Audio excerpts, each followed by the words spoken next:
Hi everyone, hope you're doing well from wherever you're watching this channel, depending on your time zone. Now, as of late, there is increased abduction in this country and forceful disappearance. The latest one is of Maverick Aoko and Boniface Mwangi.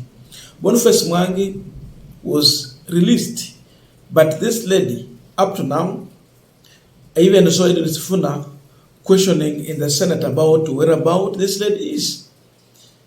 Many people have been disappeared.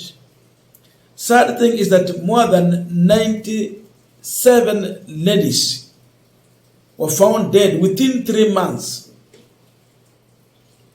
But DCI is doing too little about this issue. With all this, Safaricom has been allegedly, in fact, being blamed for providing information that lead to the abduction of these people or arrest. In fact, yani Safaricom ni kampuni ambayo inategemea wewe na mimi kuwa customer wake. Alafu ile kazi wanafanya mbaya ni to give out the information that lead to your abduction. Look at that. Why did they disclose crucial information that lead to even killing and forceful disappearance of people that they serve as their customers? And under Bills of Rights, Chapter 4 Bill of Rights, Part 2, Article 31, it talks about privacy. Everyone has a right to privacy. But it seems someone want to breach that.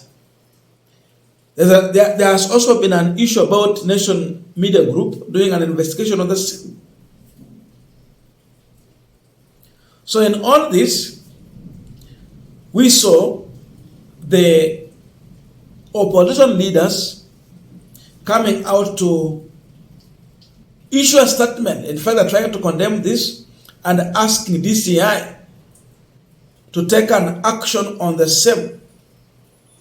We've also seen the senators also questioning the same issue. Where does Safaricom get the order to disclose someone's privacy that leads to abduction and forceful disappearance? So many questions. So many questions.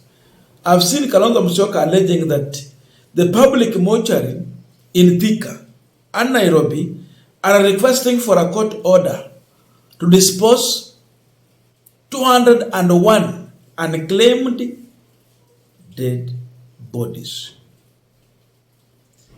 These bodies were just being dropped off by police officers. Mili iko kwa mortuary kwa muda mrefu. So wanataka order to dispose. Wenye hao mili hawajulikani. So look at that. Then the issue about Safaricom sharing out crucial information. I want us to go to that because I've also seen DCI coming in public in a press conference to try and respond to this. Yani mambo yamechemuka. But I have a quick request. By the way, it is a humble request. I've been running a program here requesting for funds to help a church put up the roof. They started the construction. This church has been in an old building which was muddy for about 20 years, and they put up a new foundation. Then they constructed the rig somewhere near the lintel. They got a financial constraint. They could not continue. So I went there to help them in order to fix the lintel. And after that, I went further step to help them get the frames. They needed about 150 pieces. I did it for them. But the problem is that hawana pesa ya kununua mabati kuweka kwa hiyo kanisa. So my own grandmother asked me, so ongea na wale marafiki wako watusaidie. And I told her, okay, you come and talk to them. And here is her appeal, requesting for your support in order for them to buy 75 iron sheets to fix the church. Hi guys, now today I'm here with my grandmother, and I have been visiting their church. She has been really requesting me to try and help so that they can finish the construction of this church. Kuna vile wamekwama, so leo nikasema nitakuja nimwambia ongea na nyinyi ili na nyinyi pia msikie kama mnaweza guzwa pia mwasaidie ili waweze kuweka roofing kwa hii kanisa. Tumejaribu sana, tumejaribu kuweka linde ilikuwa imesimama, and pia tumeenda tu pia tukapata frames zenye nataka fix, but they don't have iron sheets na hawana pia milango na madirisha. So ningependa pia wasalimie, awaambie majina yake, alafu pia waambie mwenyewe. Naweza kusalimia. Naitwa Enis Dehema, na huyu ni mjukuu wangu. Mwambia aongee na nyinyi marafiki yake, mtusaidie kanisa kujenga na mapato. Hakuna mapato. Kama mtusaidia, tutaomba Mungu abariki. Now, for those who are in a position to support this program, you can do so by sending your support through the M-Pesa number 0708340092. The name is Charles Inangungwa. And I also want to thank all who have sent in their contribution. And by the time I'm recording this video, it's in the midnight, saa sita ya usiku. We have managed to collect about 15,000 Kenyan shillings, but the budget is about 75 to 80,000 Kenyan shillings. How I wish we can help them really to do this. So thank you so much, and let us keep on supporting. We are running the program up to date 10. Or if we manage to get this amount before this date, then hallelujah, we stop the program. Now let us go to our discussion. There is something Kalonzo Musyoka said in his statement as far as this issue of abduction is concerned. I just want to read this. I quote him: "As the opposition, we demand that the security services from the National Intelligence Service, NIS, under the leadership of Nuruddin Haji, the Directorate of Criminal Investigation, DCI, led by Mohammed Amin, and Anti-Terrorism Police Unit, ATPU, under the leadership of Said Kiprotich, the Serious Crime Unit, SCU, led by Michael Sang, Joseph Boynet, the Deputy National Security Advisor, State House, and the Criminal Research Intelligence Bureau, CRIB, led by John Onyango, ought to be held accountable for their violation of the Kenyans' rights and made criminal responsible.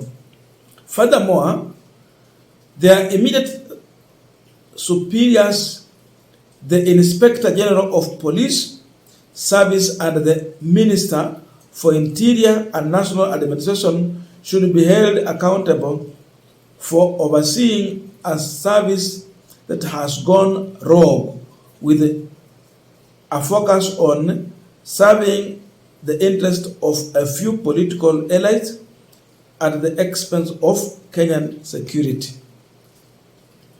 Now, Senator Eddie has a bill that he has sponsored in the Senate that I want us to look into, and it is exposing something, by the way. But before that, listen to DCI responding to Kalonzo Musyoka and the issue of Safaricom being involved in this matter. Issues of the police mobile conspiring with the service providers, we don't do that completely. If at all we are interested to get information from the service providers, we do so through the lawful means. We go to court swear affidavits, and serve that court order to the service provider. It's only after we get the court order, it's not when we request the service provider to go and us. But having said that again, as we progress with our investigations, we don't entirely rely on the mobile phones completely. The mobile phone analysis contributes to only 1% of our investigations. And in most of the cases that we're able to successfully investigate, it is as a result of our forensic analysis and collection of crucial evidence. The DCI, the National Police Service, does not entirely rely on the mobile service providers. By the way, how are we executing our functions even before the evolution of the mobile phones? So it is through the courtesy of our investigators, through the courtesy of our National Forensics Lab, that we are able to conclude our investigations. 1% through the mobile service providers. Now, this is what Senator Eddie Okech is requesting in the Senate. Request for a statement on alleged breach of confidential subscriber information by Safaricom. Mr. Speaker, sir, I want to read this. Arise pursuant to Standing Order 53-1 to seek a statement from the Standing Committee on Information Communication and Technology regarding the alleged breach of confidential subscriber information by Safaricom. In the statement, the committee should, number one, determine whether Kenyans have in the past 4 years raised concern about data breach by Safaricom and outline the measures taken to address them. Number two, confirm whether Safaricom has a data sharing agreement with the government, including the data of its formulation and execution, and whether subscribers were informed and consented to this agreement and provide a copy of the agreement. Number three, establish whether it is mandatory for Safaricom to collect and store subscribers' data such as location and to monitor calls to provide in the service, and clarify why similar practice are not required for other telecom providers, yani wale wengine. Number four, detail the safeguards Safaricom has in the place to protect subscriber data when shared with third party, either with or without a court order. Number five, determine why Safaricom received a high volume of data breach complaint compared to other service providers. Number six, which is a good question, explain the discrepancy on access to subscriber data by the government and its agency when tracking suspect, but the same is not made available to assist subscriber in tracking their lost phone. Simu yake ikipotea, unawaambia wakusaidia kutrace it, is a big problem. Lakini serikali ikitaka your data quick, they give out. Why? Lastly, number 7, assess the security of the subscriber data, considering that SIM card installation on Safaricom line is handled by an international company by the name Neutral Technology, and then provide a copy of the agreement between Safaricom and the said company. Unapaka na kampuni nyingine na kujiapo. Signed, Senator Eddie K. Okech, MP Senator for Migori County. I don't know your views, but let us know in the comment section to continue with this discussion. Thank you so much, and see you in our next video.